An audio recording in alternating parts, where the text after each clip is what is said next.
2025 வருஷத்தோட புத்தாண்டு பலன்களை எந்த ராசிக்காரர்கள் எதிர்பார்த்து காத்திருந்தார்களோ இல்லையோ, மகர ராசியில் பிறந்தவங்க ரொம்பவே அதிகமாக எதிர்பார்த்து காத்திருந்தாங்க. 2025 ஒரு மிகப்பெரிய பொற்காலமாக அமையக்கூடிய ராசிகளில் முதலாவதாக இருக்கக்கூடியது மகர ராசின்னே சொல்லலாம். ஏன்னா 7.5 நாட்டு சனி கிட்டத்தட்ட 7.5 வருஷம் இந்த ராசியை ஆட்டி படைச்ச சனி பகவான் திருக்கணித பஞ்சாங்கப்படி மார்ச் மாதம் கடைசியில் பயிற்சி ஆகிறாருங்க. 7.5 சனி இருந்த காலகட்டங்களில் மகர ராசிக்காரர்களை நீங்கள் யாரை கேட்டு பார்த்தாலும் வாழ்க்கையில் இப்படிலாம் நான் வழி அனுபவிப்பேனா, இந்த மாதிரிலாம் என் சூழல் நடந்திருக்குமா, இப்படிப்பட்ட ஒரு சிக்கலுக்குள்ளெல்லாம் நான் மாட்டியிருப்பேனா அப்படின்னு நான் நினச்சி கூட பார்த்ததே இல்லைங்கண்ணா. வழி தெரியாது வாழ்ந்துட்டு இருந்த எங்களுக்கு வாழ்க்கையே என்னன்னு கற்றுக் கொடுத்தது இந்த சனி பகவான் அப்படின்னு சொல்ல பலரும் நம்ம கேள்விப்படுறோம். அப்போ அந்த 7.5 சனியில் மகர ராசிக்காரர்கள் எந்த வழிகளை எல்லாத்தையும் நீங்கள் அனுபவித்தீர்களோ அத்தனை சிக்கல்களில் இருந்தும் பகலவனை கண்ட பனி போல உங்களுடைய பிரச்சனைகள் எல்லாமே சரியாக போகுது.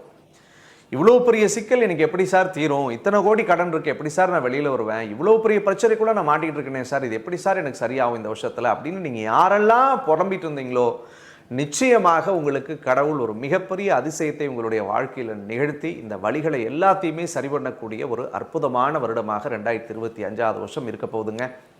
குறிப்பாக திடீர் யோகம், திடீர் அதிர்ஷ்டம், திடீர் வளர்ச்சி, திடீர் பணவரவுகளை இறைவன் அருளோடு உங்களுக்கு இந்த வருஷம் ஏற்படுத்தும். முதல் பகுதி உங்களுக்கு 5வது இடத்துல இருக்கக்கூடிய குரு, பஞ்சமஸ்தானத்தில் குரு இருக்கும் பொழுது நீங்கள் தொடங்குற காரியம் எல்லாமுமே வெற்றி. எதெல்லாம் தயக்கத்தோடு இருந்தீங்களோ அந்த காரியங்கள்லாம் நீங்கள் தயக்கமில்லாது தொடங்குங்க.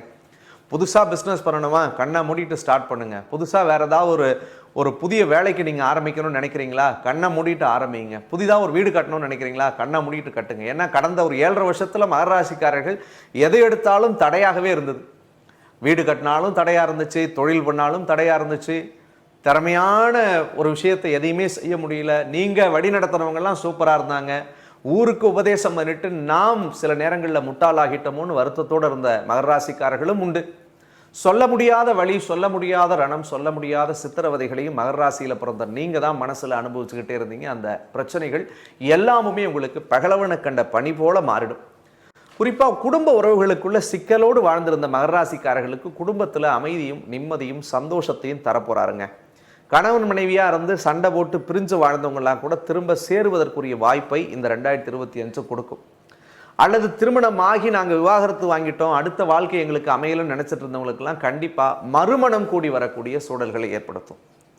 முதல் திருமணத்துக்காக போராடிக்கிட்டே இருக்கு சார், இந்த 7 வருஷமாக வரன் பார்க்குறேங்க, சனி ஆரம்பிச்சதுலேருந்து நிறைய கஷ்டப்பட்டுட்டோம், இந்த 5 வருஷமாக அலைன்ஸ் பார்த்துக்கிட்டே இருக்கோம், எங்களுக்கு அமையவே இல்லை அப்படின்னு நினச்சிட்டு இருந்த மகராசிக்காரர்களுக்கெல்லாம் உடனே கல்யாணம் கூடி வரக்கூடிய ஒரு அற்புதமான காலம்.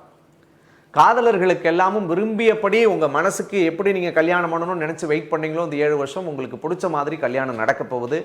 அல்லது விவாகரத்துக்காக காத்திருந்தவர்கள், அல்லது தேவையில்லாத கருத்து வேறுபாட்டோடு இருந்து இந்த வாழ்க்கையில் எப்படியாவது நான் வெளியே வந்துட்டா போதும்னு நினைச்ச எல்லாருக்குமே ஒரு பாசிட்டிவான தீர்வை இந்த காலகட்டம் ஏற்படுத்த போகுதுன்னே சொல்லலாம். குறிப்பாக பொருளாதார நெருக்கடி 7.5 சனி ஆரம்பித்ததுலேருந்து மகர ராசிக்கு நிறையவே இருந்தது. பணம் என்பது ஒரு பெரிய எட்டாக்கனியாக இருந்தது. சார் கோடியை வச்சு செலவு பண்ணேன் சார், ஆனால் இன்றைக்கி 1000 தொட்டு பார்த்து செலவு பண்ணுறதுக்கு நிறைய கஷ்டத்தைப்பட்டுட்டேன் சார். கிரெடிட் கார்டு லோன்லாம் வாங்கினதே இல்லை சார், நான் வாங்கிட்டேன். பேங்க் லோன் வாங்கினதில்லை சார், நான் பேங்க்கில் போய் லோன் வாங்கினேன். 2வது மகர ராசிக்காரர்கள் இந்த 7.5 சனியில் நிறைய இழந்துட்டீங்க. பணத்தை இழந்தீங்க, 100 ரூபா பண்ண வேண்டிய செலவு 1000 ரூபாய்க்கு பண்ணீங்க. பொருளை இழந்தீங்க, முக்கியமான ஒரு பொருள் கையில் இருந்துச்சு, அந்த பொருள் காணாமல் போயிருக்கும். அல்லது ஒரு சொத்தை இழக்க வேண்டிய சூழல் ஏற்பட்டிருக்கும். அப்படி இல்லைன்னா உடல் நலத்தில் உயிரானவர்கள், இரத்த சம்பந்தமானவருடைய உயிரையே இழக்கக்கூடிய சூழல்களும் பல பேருக்கு நடந்தது இந்த 7.5 வருஷத்தில். பலரது வீட்டில் அப்பா தவறிட்டாங்க சார், அம்மா தவறிட்டாங்க சார், கூட இருந்தவங்க அண்ணன் தம்பி தவறிட்டாங்க சார், அல்லது ரத்த சம்பந்தமான உறவுகளுக்கு ஒரு தர்ப்பணம் கொடுத்தோம் சார் அப்படின்னு நிறைய பேர் சொல்லி புலம்ப கேள்விப்பட்டிருக்கோம். ஸோ அப்படிப்பட்ட சிக்கல்கள் எல்லாமே தீரும். குடும்பத்தில் அமைதியும் நிம்மதியும் சந்தோஷத்தையும் குதூகலத்தையும் தரக்கூடிய ஒரு அற்புதமான வருடமாக அமையப்போகுது. உங்கள் வாக்குக்கு பலம் கிடைக்க போகுது. நீங்கள் சொல்லக்கூடிய வார்த்தைகள் வேத மந்திரமாக கடவுள் அற்புதமாக கேட்க போகிறாங்க உங்கள் சொந்த பந்தெல்லாம். 2வது விஷயம், ஒரு புது தன்னம்பிக்கை வரப்போகுது. 3ல் இருந்த ராகு அப்படியே சதைச்சிக்கிட்டே இருந்தது. ஒரு தைரியமாக எதுவுமே செய்ய முடியலையே, எல்லாம் நீங்கள் துணியோடு நின்னா கூட மனசில் பதட்டம், பயம், குழப்பம் இருந்துச்சு. அந்த சிக்கல்கள் மாறப்போகுதுங்க. 3ஆம் இடத்தில் சனி பகவான் போகிறாரு. சனி 3, 6, 11ஆம் இடத்துல வர்றது மிகப்பெரிய ஒரு நல்ல பலன்களை செய்யும். அப்போ புது தன்னம்பிக்கையோட, தைரியத்தோட, தெளிவோடு இருப்பீங்க. புதிய புதிய உறவுகள் மலரும், புதிய நண்பர்கள் தேடி வருவார்கள். எங்கேயோ இருந்து ஒரு உதவி கிடைச்சி உங்களுடைய பெரிய சிக்கலுக்கு கடவுள் ஒரு பெரிய தெளிவை தருவார். வீடு சார்ந்த விஷயங்கள்ல இருந்த பிரச்சனை சரியாகும். வீடு கட்டணும்னு நினச்சவங்க கட்டுவீங்க, வாங்கணும்னு நினச்சவங்க வாங்குவீங்க. வீடு கட்டி பெண்டிங்லேயே இருக்குங்க, பால் காய்ச்சி குடும்பம் முடியலன்னு நினைக்கிறவங்கலாம் கண்டிப்பாக பால் காய்ச்சி குடும்பம் போகிறதுக்குரிய வாய்ப்பு. தொழில் பண்ணணும், தொழில் ஏற்கனவே பண்ணி நான் ஜெயிச்சேன், இந்த 7.5 வருஷத்தில் எல்லாத்தையும் விட்டுட்டு நிற்கிறேன் அப்படின்றவங்களாம் கண்டிப்பாக பிஸ்னஸில் மறுபடியும் பீக்கில் வந்து ஜெயிக்கக்கூடிய வாய்ப்பு. வண்டி வாகனத்தோடு செல்வாக்கோடு வாழக்கூடிய ஒரு அனுகூல காலம். இதை தாண்டி 5ல் குரு வருஷ தொடக்கத்திலே இருக்கிறதுனால குழந்தை பாக்கியத்தை எதிர்பார்த்து காத்திருந்த மகராசிக்காரர்களுக்கு பிள்ளை பேர் உருவாகும், பிள்ளைகளுக்கு கல்யாணம் நடக்கும், பிள்ளைகளுக்கு சுபகாரியங்கள் நிறைய பண்ணி பார்ப்பீங்க. 6ல் அதுக்கு அடுத்தது வரக்கூடிய குரு மே மாதத்துக்கு அப்புறம் வரார். 6ல் குரு வரும்போது மட்டும் மகராசிக்காரர்கள் கொஞ்சம் பணம் சார்ந்த விஷயத்தில் கவனமாக இருக்கணும். 1000 விஷயம் நல்லா இருக்குது, 7 சனி முடிஞ்சிருச்சுன்னு சொன்னால் கூட பணம் கடன் சார்ந்தது கொடுக்கல் வாங்கல் சம்மந்தமான விஷயங்களில் அதுக்கு மேலே நீங்கள் ஜாகிரதையாக இருந்துக்கணும். மே மாதத்துக்குள்ளே உங்களுடைய சிக்கல்களை தீர்ப்பதற்கு எல்லாத்துக்கும் கடவுள் வழி பண்ணிடுவார். அந்த மேக்கு அப்புறம் நீங்கள் இதுக்கு முன்னாடி கற்றுக்கிட்ட பாடத்தை வச்சு எந்த விதமான சிக்கலுக்குள்ளேயும் போய் ஆட்படக்கூடாது. இந்த சூதாட்டம் ஆடுறதோ, கேம்லிங்குள்ளே போகிறதோ, அல்லது ₹1 முதலீடு பண்ணால் ₹1000 எடுத்துக்கலாம்னு நினைக்கிறதோ, இந்த மாதிரியான விஷயங்கள்லாம் கொஞ்சம் கவனமாக இருக்கணும். அதே மாதிரி பொருளாதார சிக்கல்கள் எல்லாத்தையும் இந்த காலகட்டங்களில் தீர்த்துருவார். மகர ராசிக்கு வந்து மே மாதம் வரைக்கும் 5ல் இருக்கக்கூடிய குரு, குறிப்பாக ராசிக்கு 2 தனஸ்தானத்திலிருந்து விலகக்கூடிய சனி, எதிர்பார்த்திராத பணவரவை கொடுத்து ஏற்கனவே அடைக்க முடியாத கடன் இருந்துச்சுன்னா அதை ஈஸியாக தீர்க்கக்கூடிய அமைப்புகளை மேற்குள்ள கடவுள் உங்களுக்கு ஒரு நல்ல வழியை காட்டுவார். அது வச்சு நீங்கள் படிப்படியாக அந்த கடனை அடைக்கக்கூடிய நிலை ஏற்படும். உடல் நலத்தில் உபாதை, உடல் ரீதியாக சிக்கல், ஏதாவது ஒரு மருந்து மாத்திரை சாப்பிட்டு தான் நான் வாழ்க்கையை ஓட்டிகிட்டு இருக்கிறேன் அப்படின்னு நினைக்கக்கூடியவர்களுக்கு எல்லாம் பகலவனை கண்ட பனி போல மாறும்.